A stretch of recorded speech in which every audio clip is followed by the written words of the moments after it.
जय श्री राम, राधे राधे। मैं ईशा, पुत्री स्वर्गीय अशोक कुमार अरोड़ा जी की, हरिद्वार उत्तराखंड से, Ganga Vihar colony, near Urmi hotel, near Lajjaram Ashram, near शांति कुंज भोपतवाला से आप सब लोग मेरी वीडियोस देख रहे हैं। मेरा क्या कसूर, मेरी जिंदगी का सच। इसके लिए आप सभी को थैंक यू। और जो मेरे नए व्यूवर्स जुड़े हैं, मैं उनसे ये कहना चाहूंगी कि वो मुझे एफबी पर और यूट्यूब पर ईशा मेरी के नाम पर जाकर सर्च कर सकते हैं, मेरी जिंदगी का सच सुन सकते हैं। वो मेरी ज़िंदगी का सच है, अगर इंटरेस्ट है तो आप सुन सकते हैं। बाकी वो मेरी ज़िंदगी का सच से आप लोगों को कुछ ना कुछ मोटिवेशनल बातें जरूर मिलेगी और आपको भी एक सावधानी बरतने का एक जरिया मिलेगा कि ऐसे लोगों से सतर्क रहें जो मेरी ज़िंदगी में सांप बनकर आए हैं। आप लोगों को जानना है कि वो सांप कौन से हैं, तो आप मेरी पुरानी वीडियो सारी जगह देख सकते हैं।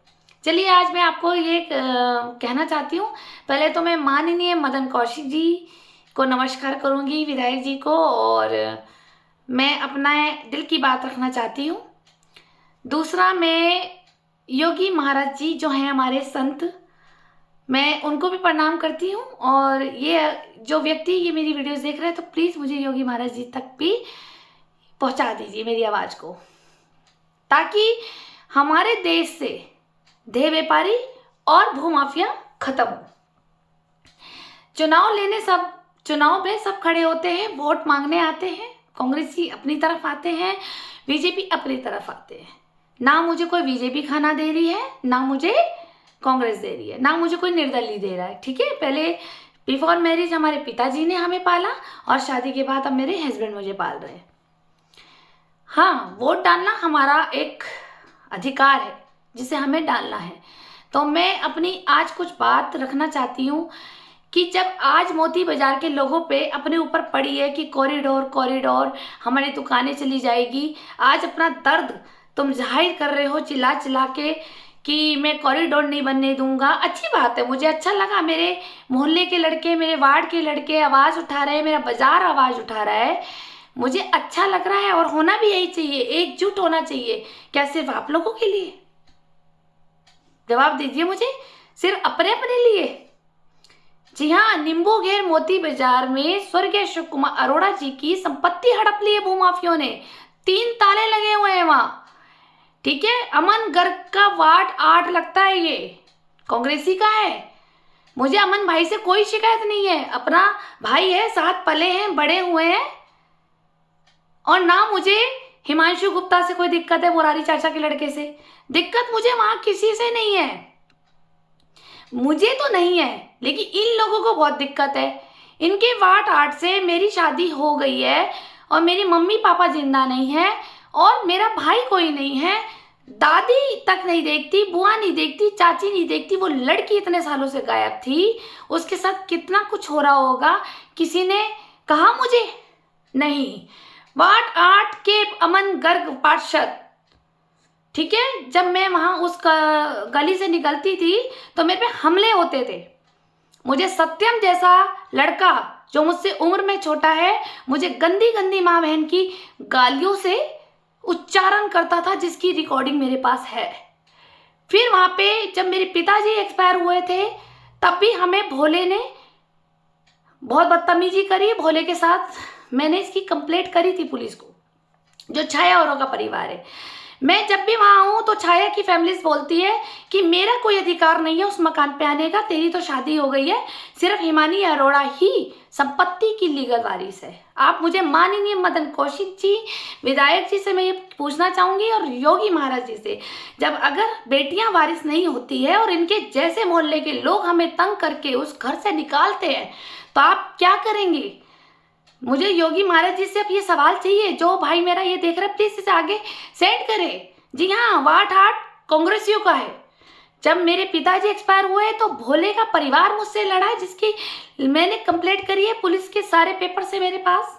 उसके बाद जब मेरी मम्मी एक्सपायर हुई थी तो मेरी बहन अकेली हो गई थी, तो मैंने सोचा था मैं वहाँ 20-25 दिन बहन के साथ लगाऊं। तो रात को 2 बजे मुझे गाली देता है पुष्पेंद्र शर्मा उर्फ पुष्पी, और गंदी गंदी गालियां देता है कि मैं आपको बता नहीं सकती, मैं आई अपने पिता की संपत्ति पे हूँ, अपने दादा परदादा की संपत्ति पे मैं आई थी, पर इन्होंने मुझे रात को 2 बजे गालियाँ दी और टाइम है कि जा बुला ले बेरी को। और मेरे पास है, इसकी भी रिकॉर्डिंग है, मेरे पास वीडियो बनी हुई है। और आप मुझे बताइए कि क्या मुझे अपने पिता की संपत्ति में आने का कोई राइट नहीं है? इसने मुझे 2 बजे गालियाँ दी है और गंदी गंदी गालियाँ दी है माँ बहन की। फिर उसके बाद जब भी मैं कभी मिलने आती थी, चलो मेरी बहन हो, मेरी तो अपनी पर्सनल लड़ाई है, मेरी बहन तो बिना बात पे लड़ती है, जिसका कर्म है। मैंने अपनी बहन का बुरा किया है तो लाख कीड़े मुझे लगे, और मेरी बहन ने अगर बुरा किया है तो उसके मेरे पिताजी देख रहे हैं, उसके दादा परदादा देख रहे हैं, उसका हाल क्या करेंगे ये उस लड़की को पता होगा। लेकिन मैं ये कहना चाहती हूँ कि जब मैं वहाँ आती हूँ, सत्यम गाली दे रहा, फिर धीरज से भी हुआ है, ठीक है। आए दिन मेरे ऊपर दंगे फसाद, जान से मारने की धमकियाँ कोई। और एक मेरा भाई दुनिया छोड़ के चला गया है, और अंशु गुप्ता, इसने भी मुझे बोला था, क्या बात बेरी में दम नहीं है क्या तुझे माँ बनाने का? तो इतने अश्लील वर्ड्स बोले जाते थे कि ताकि मैं उकसूँ, और जब मैं उकसूँ तो वहाँ मैं इनको 2-4 सुनाऊँ, 2-4 सुनाऊंगी तो 10 ये सुनाएंगे, और मोहल्ले में होगा विवाद, और वो विवाद जाएगा बड़ी कोतवाली। अब बड़ी कोतवाली में वहाँ मेरी सुनवाई नहीं होती। क्यों नहीं होती? माननीय मदन कौशिक जी से मैं ये पूछना चाहती हूँ, क्यों नहीं होती? किसकी है वो चौकी? क्या पालीवाल लोगों की है, या राहुल बेरी और रूमा बेरी की है, या गंगा बिहार के धनराज सेठ की है? किसकी है वो चौकी? आपके नाम पर ये गंदगी फैलाते हैं ये सब लोग कि मदन कौशिक जी ड्रग्स बेचते हैं, ठीक है। मैं ये कहना चाहती हूँ समाज को कि आप लोगों में इतना दम नहीं है कि तुम अपने बच्चों को लठ से पेल के घर में बंद कर दो, हैं? शराब राय वाला बिक रही है, शराब पीने शराबी 200 रुपये का किराया लगा के शराब लेने जाता है। चिकन बिक रहा है तो चिकन लेने जाता है। कोई ड्रग्स अगर बेच रहे हैं, कौन बेच रहा है बताओ ना, जो तुम बदनाम करते हो मदन कौशिक जी का। मुझे मदन कौशिक जी ने नहीं कहा कि मैं आज बोलूं, मैं अपना मन का प्रस्ताव रख रही हूँ कि एक बार बताओ, क्या मदन कौशिक जी आपके बच्चे के मुंह में ड्रग्स डाल रहे हैं क्या? जो आप ये आवाज उठाते हो कि ड्रग्स बेच रहे हैं, ड्रग्स बेच रहे हैं, हम ड्रग्स के नशा मुक्ति केंद्र कराएंगे, हम ये करेंगे। एक बार बताओ, नशा क्यों ले रहे हैं बच्चे? क्यों ले रहे हैं? क्योंकि बिगड़ गए, अपने माँ बाप की नहीं सुनते हैं। आजकल तो पुलिस का कानून ही अलग हो गया है। आप 18 साल के हो गए तो आप घर से भाग सकते हैं, अपने माता पिता पूर्वजों का मुंह काला कर सकते हैं, क्योंकि कोई एफआईआर दर्ज ही नहीं है जी। हमारी हिमानी जब गायब हुई, हमने पुलिस में कई बार बोला तो पुलिस ने सीधा क्या जवाब दिया? वो तो अपनी स्वेच्छा से स्वतंत्र है, वो कहीं भी रह सकती है। अगर कल ये मर जाए, इसका मर्डर हो जाए, तो मेरे को पुलिस विभाग से पूछना है, क्या आप जिम्मेदार है फिर? एक पिता अपने पसीने की कमाई मेहनत कर करके बच्चे को बड़ा करता है, ठीक है, और उसके बाद वो 18 साल का होने का इंतजार करता है बच्चा। लड़का होगा तो सोचेगा शराब पी लूं, चिकन खा लूं, ठीक है, ड्रग्स खा लूं, नशे ले लूं, डिस्को में जाऊं, लड़कियों को घुमाऊं। और लड़कियां भी ऐसी हो गई हैं, 18 साल की हो जाती हैं तो भाग जाती हैं। हमारे तो मेरे सामने 2-3 आ गए हैं केस कि आज 18 साल की हुई तो कल भाग गई, और जब माता पिता बेचारे गए चौकी में तो ये बोल दिया जी तो स्वतंत्र है। मतलब पूरी जिंदगी 18 साल तक तुम अपने माता पिता का खा रहे हो, और एक दिन में तुम्हें प्यार मोहब्बत हो जाती है और तुम अपने परिवार और संस्कार भूल करके मुंह काला करके चल देती हो। सोचो उस भाई पे, उस पिता पे, उस माँ पे, उस फैमिली पे क्या बीतती होगी। कहाँ बख्शेगा तुम्हें? खुदा भी नहीं बख्शेगा, ठीक है। मैं ये अपनी बहनों को भी कहना चाहती हूँ और भाइयों को भी। बात 8 से जब वहाँ पे कोई नहीं था, पार्षद की क्या जिम्मेदारी बनती है कि मेरे माता पिता नहीं है, मेरी दादी भी कुछ नहीं, ना बुआ कुछ, वो लड़की अकेली थी, ठीक है। उसके बाद वो लड़की के ताला लग रहे, अरे चलो वो ताला लगा के अपनी स्वेच्छा से कहीं भी स्वतंत्र है, राहुल बेरी जी की साथ रह रही है। इतने बड़े बुढ़े को शर्म नहीं आई है? चलो हमारी लड़की भाग गई होगी, है जब तांत्रिक और मौलवियों से सारी लड़कियों को वशीकरण कराएगा तो मान लिया कि हमारी लड़की आकर्षित हुई और चली गई, तो इस बुढ़े को नहीं शर्म आई? पता नहीं कितनी शादियां कर लेता है, सबकी बहनों को देख लेता है। पहले एक बहन भी, एक किसी नामी आदमी की बहन भी इसने रख ली है सोच करके कि माल देगा भाई, इसका प्रॉपर्टियां देगा, ठीक है। इसको तो राहुल बेरी को तो यही आदत है, मालदार सब चीजें देखता है, ठीक है। और मेरे पे तो शुरू से नजर थी, अरे कम से कम चलो हमें इतना तो हो गया कि अरोड़ों में कुछ तो दम है, अरोड़ों पे तो कुछ तो है, अरोड़ों की कुछ तो इज्जत है, जो राहुल बेरी जैसा हमारे पीछे लगा, ठीक। अब बड़ी बहन तो हाथ नहीं लगी तो छोटी को ले लिया, छोटी को बर्बाद कर दिया प्रॉपर्टी के पीछे। कहाँ भरेगा? ठीक है, हाँ, हमेशा राहुल बेरी मदन कौशिक जी के पिता बनने के लिए सोचते थे। जी हाँ, ये सोचते थे कि मदन कौशिक जी की सीट ले लूं, मैं विधायक बन जाऊं, राजा बन जाऊं शहर का, फिर देखो क्या धमाल मचाऊंगा मैं, सबसे करोड़पति अंबानी। पर ये इंसान ये भूल गया था, इनकी माता जी ने, रूमा बेरी जी ने एक चैप्टर नहीं पढ़ाया था कि इनका भी बाप एक ऊपर बैठा असली मालिक महादेव। ये पढ़ाना भूल गई थी इनकी माँ। ठीक है ना, कि बेटा तेरा एक बाप ऊपर भी बैठा है, तेरा एक एक कर्मों का हिसाब रजिस्टर बना रहा है, वो तेरा अकाउंट भरता जा रहा है, तो भी कर्मों का फल भोगेगा। अरे हमारी लड़की को भिगला फुसला के तुमने कर दिया कैद। उस मोहल्ले में कोई लड़का मुझे घुसने नहीं देता। सत्यम, भोला, भोला का परिवार, ये सब ठीक है, और सत्यम हो गया, धीरज हो गया, और ये भोला का परिवार हो गया। पुष्पी ने भी मुझे गालियां दी। राजनीति चलते हैं और कहते हैं मदन कौशिक जिंदाबाद। ठीक है, दिखाएंगे ऐसे मदन कौशिक जिंदाबाद, क्योंकि मदन कौशिक जी तो गरीबों की मदद करते हैं। हॉस्पिटल में जब कोई ऑपरेशन कराना होता है, हार्ट सर्जरी, जॉली ग्रांट, ठीक है, तो वहाँ पे मदद होती है फाइनेंस की, तो इसलिए मदन कौशिक जिंदाबाद है। लेकिन वोट लगता है जात पे ना पात पे, मोर लगेगी हाथ पे। तो ये असलियत है हमारे मोहल्ले की। बिन पेंदी के लोटे पेंदरा ही नहीं है नीचे, जिसके पल्ले दाने ये लड़के भी उसे पहचाने।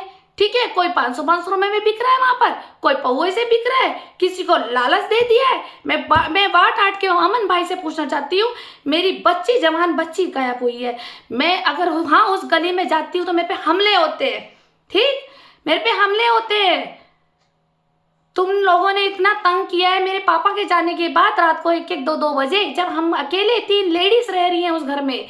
सुनिए योगी महाराज जी, 3 महिलाएं, मेरी बीमार माँ, एक नाबालिग बच्ची और एक मैं, तो बाहर से कुंडी लगा करके रात को 2 बजे बैल बजा करके, पहले लॉक लगा दिया जाता था बाहर से, और फिर बैल बजाई जाती थी और वो सीधा अपने घर भागता था। वो लड़का था गगन सोडी। 2 बार तो मैंने पकड़ा, जब मैंने बोला मैं तेरी कंप्लेंट करूंगी, तब इनने मुझसे माफी मांगी, तब उसके बाद उसने मेरे को कोई हरकत नहीं करी। ठीक है, और ये सब कांड होते आए हैं। कुछ साल पहले सुना होगा, 10-12 साल पहले, शादी से पहले की बात है, हनुमान घाट पे एक यात्री लेडीज महिला लेटी हुई थी, और वहां पे वो जब नींद में थी तो उनका पैसों का पर्स जिसमें गोल्ड भी था, वो उन्होंने अपने औरत जहाँ रखती है वहाँ रखा हुआ था, वो नींद में थी, तो वहां पे भी हाथ मार लिया था। 4 लड़के मोहल्ले थे हमारे मोहल्ले के। ठीक, उन्हें भी मैंने देखा था। जब वो महिला भागती भी आई थी पेटीकोट ब्लाउज में, हमारे पापा रात को 1 बजे 1:30 बजे ड्यूटी से आते थे, तो मैं जगी हुई थी जब ये लड़के भागे थे। तो उस महिला ने मुझसे पूछा था कि इधर ही भागे ना लड़के, तो रात को पुलिस भी आई थी। अब वो उनको पता है किसके घर आई थी, भोले के घर पुलिस। तो जब उस मोहल्ले में सब कांड हो रहे हैं, करा कौन रहा है? करते ये सब लोग हैं, पर बदनाम करते हैं भारतीय जनता पार्टी को। क्या है ये? पुराना शासन चल रहा है, लड़कियों की इज्जत खराब करो, है ना, और इनकी प्रॉपर्टी कैसे लेनी है सस्ते में, फ्री में, तो लड़कियों को तंग कराओ। मोहल्ले में पिता के जाने के बाद हमें जीने नहीं दिया। किसने राज कराया ये? चाहे बेरियों ने कराया हो, चाहे ये पालीवाल धर्मशाला वालों ने कराया हो, ठीक है, चाहे तंग की इन लोगों ने कराया। पालीवाल धर्मशाला जी तो पक्की है, मैं तो पक्की बोल रही हूँ। ठीक, अभी मैं एक बताती हूँ कि विकास वालिया जो पालीवाल भैया के वहीं पे बैठते हैं, राहुल बेरी जी भी बैठते हैं, तो वहीं से ही अभी जब हमें ये सूचना मिली थी कि हमारी हिमानी घर पे नहीं है, कुछ गलत कार्यों में इन्वॉल्वमेंट हो चुकी है, तो मैं इसको अपना भाई समझकर, जो ये मुझे बोलता था कि ईशा बहन हम तेरे साथ हैं, जी हाँ, ये विकास वालिया जी के वर्ड्स होते थे कि हम तेरे साथ है। तो मैंने अपने हस्बैंड को बोला कि विकास भैया के पास चलते हैं, शायद हो सकता है कि हमारी कोई मदद कर दे, कोई जानकारी हिमानी की मिल जाए। तो इस व्यक्ति ने मुझे बोला कि तू प्रॉपर्टी से पीछे हट जा, तू पापा की प्रॉपर्टी से, नींबू घेर की प्रॉपर्टी से पीछे हट जा। अब आप मुझे बताइए माननीय मंत्री जी, क्या मुझे अपने पिता की संपत्ति से हट जानी चाहिए? मैं पहला बड़ा पुत्राधिकारी जिंदा हूँ, मुझे ये कहा दिया जाता है कि तुम प्रॉपर्टी से हट जाओ। क्यों भाई? मैं अगर विकास वालिया भैया से पूछूं कि तुम्हारी शुरू से जो निगरानी चल रही थी ना, पहले आपके बड़े भैया, मुझे वो बड़े हैं या छोटे मैं नहीं जानती, लेकिन उनने मुझे पहले शादी से पहले बड़ा आशिकी गिरी दिखाता था। अकेली न बाजार जाया करो, नजर लग जाएगी, नजर लग जाएगी। ठीक, पहले जब मैं तुम्हारे कब्जे में नहीं आई, तुम्हारा तो काम है ग्रुप ऑफ गैंग का, राहुल बेरी, पालीवाल धर्मशाला, जहां मेरे पापा वो मित्र 3 भाई, अमर अकबर एंथनी, वो भी इन्वॉल्वमेंट है। ठीक है, खन्ना मोती बाजार के मेडिसिन आयुर्वेदिक वाले खन्ना, दीपक खन्ना जी, ठीक है, मोती बाजार के, वो भी इन्वॉल्वमेंट है। राहुल बेरी जी का पूरा परिवार इन्वॉल्वमेंट है। पुष्पी ले लो, गगन सोटी ले लो, ठीक है, और अंशु तो भाई चला गया, वो भी इन्वॉल्वमेंट इनके साथ। हमें तंग करने में कौन इन्वॉल्वमेंट नहीं है, ये बताओ।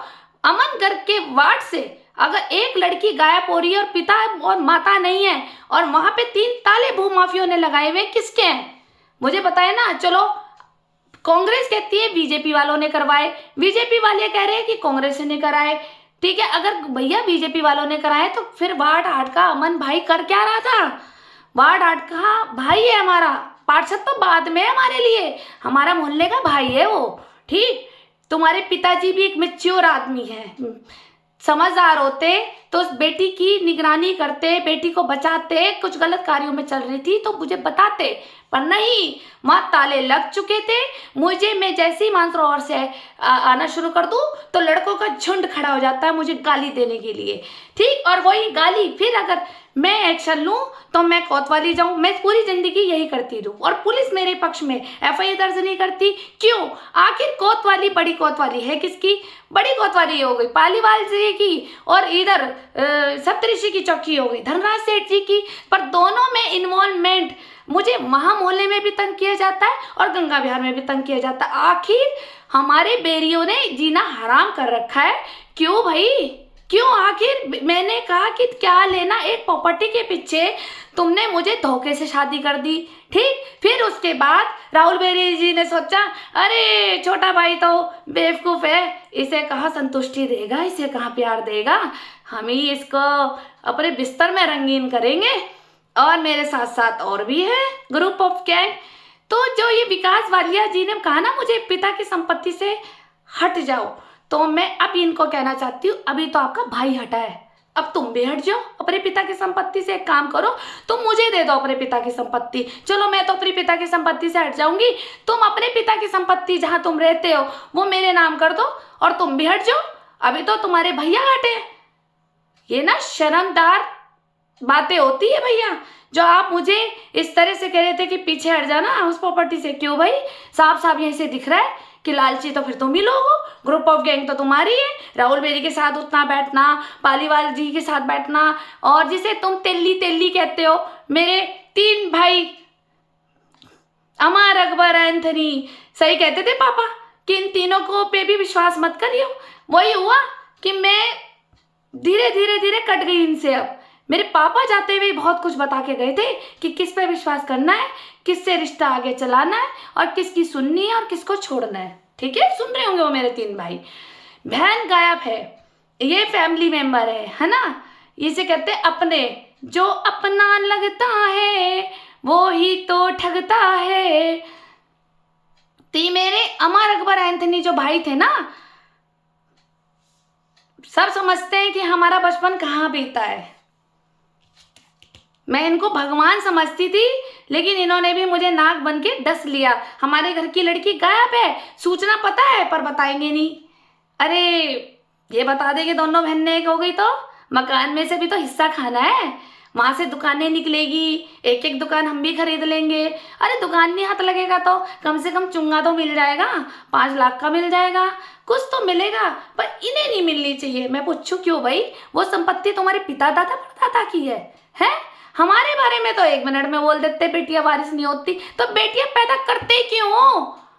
मेरे पिताजी को पहले ही मोहल्ले से मार देते ना कि भैया तू इस यहाँ नहीं रहेगा क्योंकि तेरे पास बेटियां हैं, बेटा नहीं है, अगर मोहल्ले में रहना है तो बेटा पैदा करना पड़ेगा।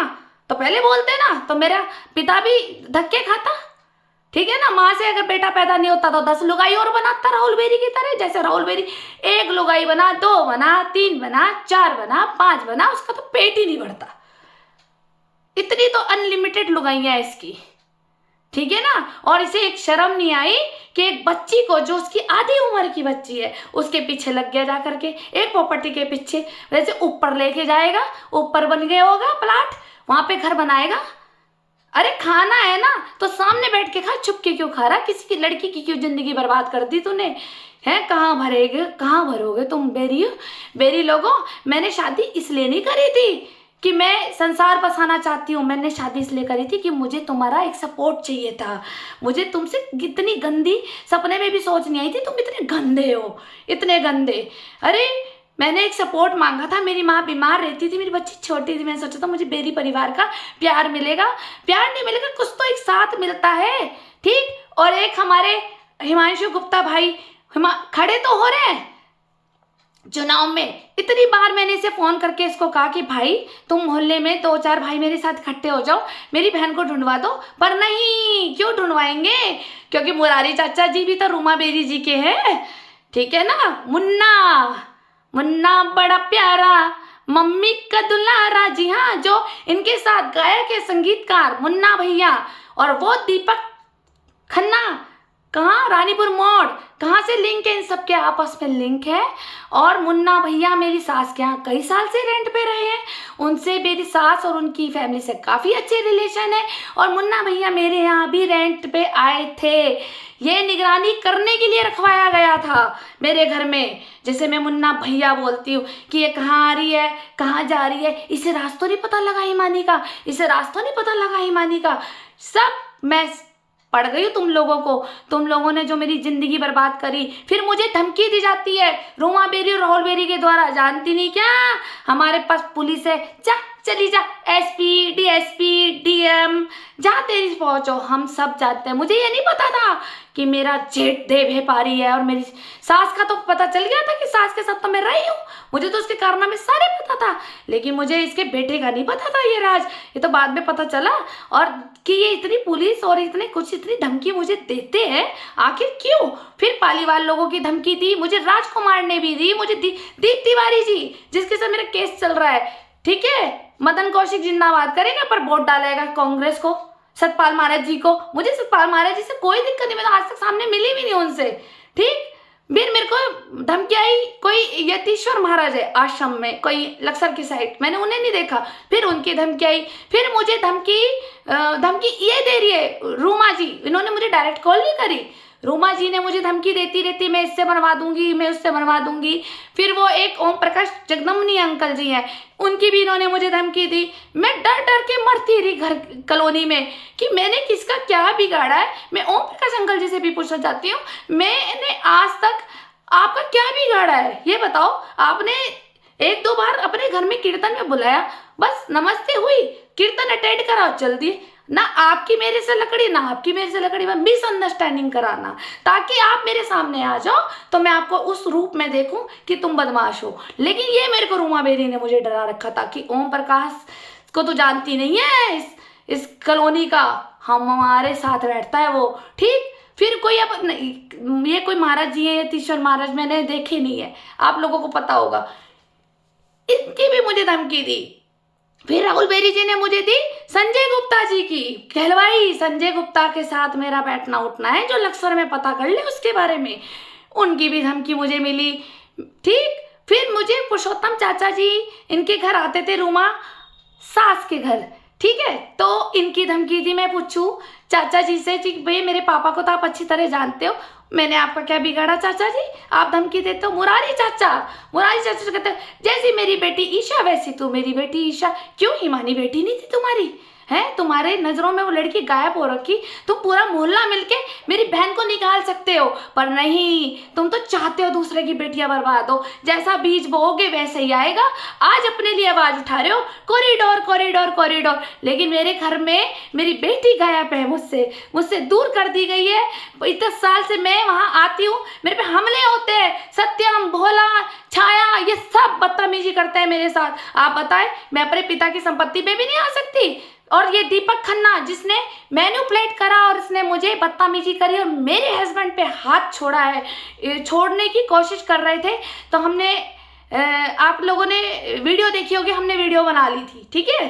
तो इस तरह से ये रूमा बेरी और राहुल बेरी जी के दल्ले हैं। अब ये आज ही सुनने में कह रही, ये आज ही की बात है जो आज ये सब वोट मांगने आ रहे हैं, ठीक है, कि हमको दो वोट, तो हम देंगे, हम तो वोट देंगे। हम एक पार्षद अपना भाई चुनते हैं, ठीक है। हमारे तो मोहल्ले के पार्षद क्या भाई हैं हमारे, हम बचपन में साथ खेले हैं, लेकिन ये सोचते हैं कि इनकी प्रॉपर्टी खा लो। तुम फ्री का खा करके हजम कर लोगे तो मुझे बताओ।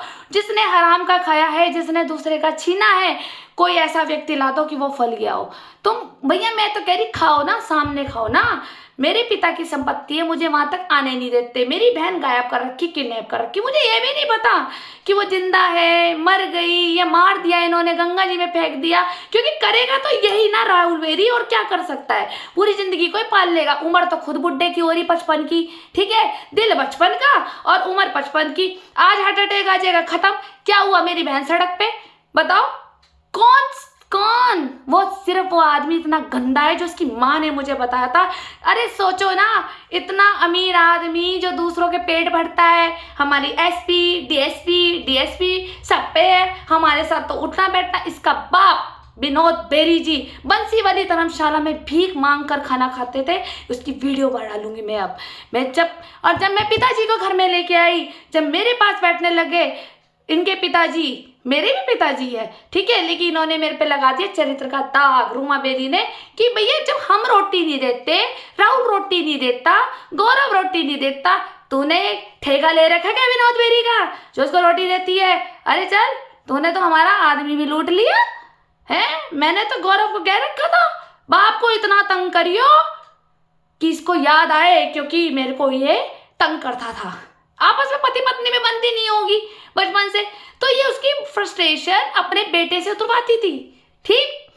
अब राहुल बेरी जी इतने अंबानी आदमी, और उनका पिता बंसी वाली धर्मशाला में बाहर जो वो लंगर बढ़ता है ना, आप लोगों ने देखा होगा, दाल चावल कभी चाय, वो जो गरीब लोग होते, उनमें डैडी खड़े थे। उनमें से मैं लेके आई थी, जब डैडी ने बोला कि मुझे खाना घर में नहीं मिलता, ठीक। मैं अगर अंजू बेरी के पास जाता हूँ तो वो भी मुझे 2 दिन में खिलाया, और उसने मुझे मना कर दिया, यहाँ मत आया करो। तो मैंने कहा मैं जब तक जिंदा हूँ मैं तब तक खिलाऊंगी। तो वो भी पड़ गया भारी, दोनों को, माँ बेटों को, कह रहे वाह गंगा बिहार में तो इसकी तारीफ हो रही है, इसको तो ठोकना पड़ेगा। अब कैसे ठोको, इनने हमारा बाप ले लिया ना, तो इसकी बहन ले लो। इन्होंने ये खेल खेला, हिमानी को मैनिपुलेट करके। अपनी भी गलती है हमारी बच्ची की। मेरे पापा कहते थे जब कबूतर दूसरों की छत पे बैठेगा जाके, तो वो दाना तो डालेगा ना, तो वो तो दाने डल गए। कभी छाया के घर बैठ रहे, रोज छाया माया के घर में बैठना, सत्यम के घर बैठना, धीरज के घर बैठना, पुष्पी की वो जो बुआ है उमा बुआ जी, उनके घर बैठना। मतलब ऐसी इतनी मेच्योर वो बना ली थी इसने अपनी सोसाइटी। मेरे पापा कहते थे कि ऐसे गंद में बैठोगे तो सुअर जो होता है ना, गंद में बैठना पसंद करता है, क्या लाता है, गंदगी। तो मेरे पापा भी मुझे मना करते, ठीक है कभी कभी हो गया, महीने में एक बार बाहर कोई मिला, बैठे, नॉर्मल है, मोहल्ले में रह रहे हो, सबको इज्जत दो, सब सम्मानित के व्यक्ति है। हमने सबको इज्जत क्या दी यार, तुम तो मोहल्ले वाले हमारे सर पे बैठ गए। कभी उम्मीद नहीं थी मुझे ऐसे मोहल्ले से कि हमारे की जिंदगी बर्बाद कर देगी हमारे पिता के पास जाने की है। हमारी बहन तो वही हो गई। मेरे पापा कहते थे सुअर और मेंढक को निला के कितना भी सोने के सिंहासन में बिठा दो, लेकिन उछल कर जाएगा गोई खाने कीचड़। तो वही है मेरी बहन को मैं समझाती थी, इसे बुरा लगता रहा, मैं इसे समझाती थी उनके घर मत जा, तेरी जिंदगी बर्बाद कर देगी, क्योंकि पूरा छाया और इन्वॉल्वमेंट है बेरियों से, ठीक, मैं पूरा जानती हूँ। और धीरज और का परिवार कहाँ है, कहाँ रहते हैं आप सबको पता है, पालीवाल धर्मशाला में, ठीक है, वहीं पर ही इनके इन्वॉल्वमेंट है पालीवाल लोगों से। वहीं पर ही महालक्ष्मी टूर एंड ट्रेवल्स है, वहीं पर राहुल बेरी जी है, वहीं पर परवा आंटी का बेटा था, वहीं से लिंक चारू की मौसी पुष्पी की वो समदन हो गई उधर पुष्पी औरों की।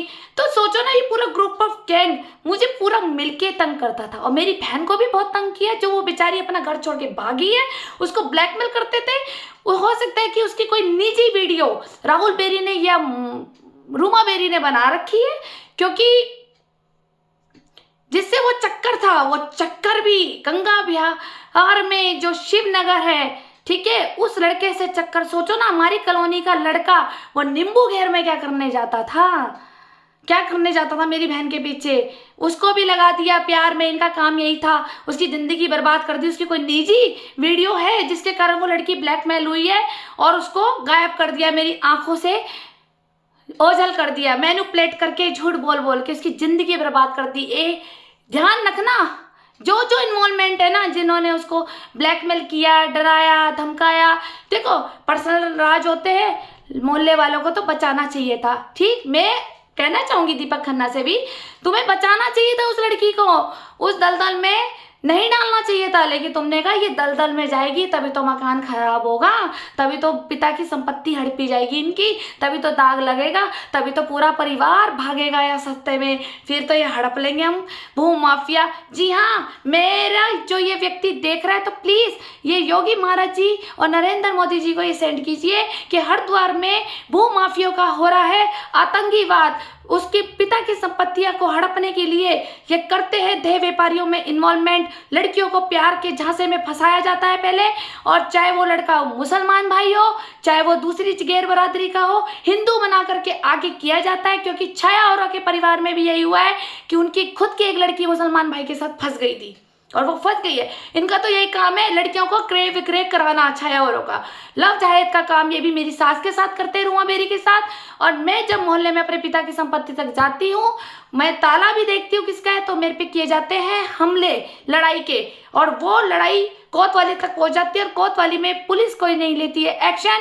आखिर कोतवाली वो किसकी है मुझे बताएं। आज वोट देने से पहले सोच करके दें। आज मेरे साथ गलत हुआ है, मेरा मकान हड़प लिया है इन लोगों ने। वो कांग्रेसियों का पूरा पुराना राज, फूट डालो राज करो, तो बहन और हम दोनों बहनों में, परिवारों में इतना विवाद करा दिया। ना दादी बोलती है, ना बुआएं बोलती है, ना चाची बोलती है, ना मेरी बहन मुझसे बोलती है। जो पकड़ थी वो खत्म कर दी और इन्होंने बिखेर दिया हमारा परिवार। क्या आप सुख से जिएंगे? और जो कहते हैं हम कॉरिडोर नहीं आने देंगे, तुम में इतना दम नहीं है कि तुम मेरे को वहां पे, मैं ताला खोलने जाऊं तो मेरे पे हमला करते हैं। क्यों भाई, मैं अपने पिता की संपत्ति खोल रही हूँ, तुम्हें क्या दिक्कत है? तमाशा तुम फटाफट देखते हो। और अभी मैं खोल भी लूंगी तो पुलिस को अगर मेरी बहन बुला भी लाएगी तो क्या करेंगे? कहेंगे जी बड़ी बहन खराब है, जीजा खराब है। बड़ी बहन ईशा और सचिन मार गए थे हिमानी को, क्यों?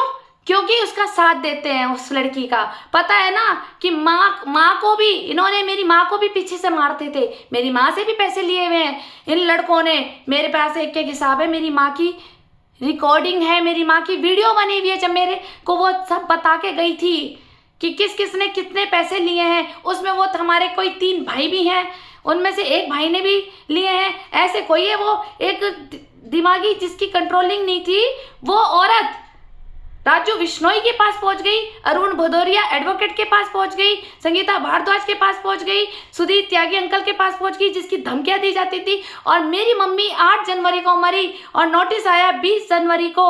आखिर क्यों? कि हमने अपनी माँ को मारा। ये हड़की पौड़ी चौकी में जो इंस्पेक्टर थे मोहन सिंह भंडारी, इन्होंने हमें इतना टॉर्चर किया और ये डराया कि 302 की धारा में तुम अंदर जाओगे तीनों। बार बार ये डराते रहे थे, हमें रोज बुलाते थे वहां पे हड़की पौड़ी पे। आखिर कौन है वो जो हमें परेशान कराता था? जब मेरी माँ पे तुम्हें डाउट हुआ कि हमने अपनी माँ को मारा, मेरा तो जाना था ही नहीं मम्मी के पास। 8 जनवरी को मेरी मम्मी एक्सपायर हुई। मेरी मम्मी की तो बॉडी को लेकर के तो पोस्टमार्टम क्यों नहीं कराया गया? 20 जनवरी को कोतवाली में नोटिस आता है कि तुमने अपनी माँ को मारा है। ठीक, किस तरह से ब्लैकमेल किया है, ऐसी ही मेरी बहन को डराया हुआ है। अब भगवान जाने कि ये बहन की साजिश थी या मोहल्ले की साजिश थी, क्योंकि मेरे घर में इन लड़कों का बैठना था। एडवोकेट सुनील शर्मा, नरेश अंकल के बेटे, इन सब के घर में मेरी बहन बैठती थी। इन सब ने मिलकर के मैनिपुलेट किया। नाम हिलाते हैं मदन कौशिक जिंदाबाद, और लेकिन मोहर लगा के आते हैं हाथ पे और फिर ये करते हैं कब्जे। बेटियों को परेशान करो, जलील करो, पूरे मोहल्ले से गुप्त साइन कराओ कि धंधा करती हैं, और इनको डिफेम करो, बदनाम करो, घर के बाहर पत्थर मारो, कुंडी लगा दो, बैल बजा दो, रात को परेशान करो, बाहर चौराहे पे खड़े होके गंदी गंदी गालियां दो, रात को 2 बजे 3 बजे, और जब हम उनसे प्यार से कहते हैं भाई 2-2:30 बज गए हमें सोने दे, तो हम पे किया जाता है हमला। तो वो लड़की, मेरी मम्मी भी इसी मुश्किल में हुई, मेरी मम्मी को भी मारा जाता था, मुझे पता है वो किसने मारा है, मेरी मम्मी पे हाथ उठाया है। वो कभी नहीं उसका घर भरेगा, कभी नहीं फलेगा, ये ध्यान रखना, ठीक। और मेरी बहन की जिन्होंने जिंदगी बर्बाद करी है ना, तो देखना तुम्हारे साथ क्या क्या होगा। मैंने बताया ना कि तुम अपनी औलाद पे कफन पहनाओगे, औलाद तुम्हें कफन नहीं पहनाएगी अब, ठीक।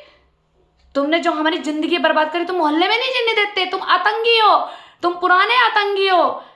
ऐसे नहीं शास्त्रों में लिखा, सॉरी शास्त्र कह रही है, ऐसे पुराण किताबों में लिखा है। मैंने एक जगह पढ़ा था, मेरी फ्रेंड ने बताया था कि पहले कितनी गद्दारी और कितना कुछ होता था, किस तरह से लड़ाइयाँ देश में बची, महिला सुरक्षित नहीं थी कांग्रेस के राज में, ठीक है।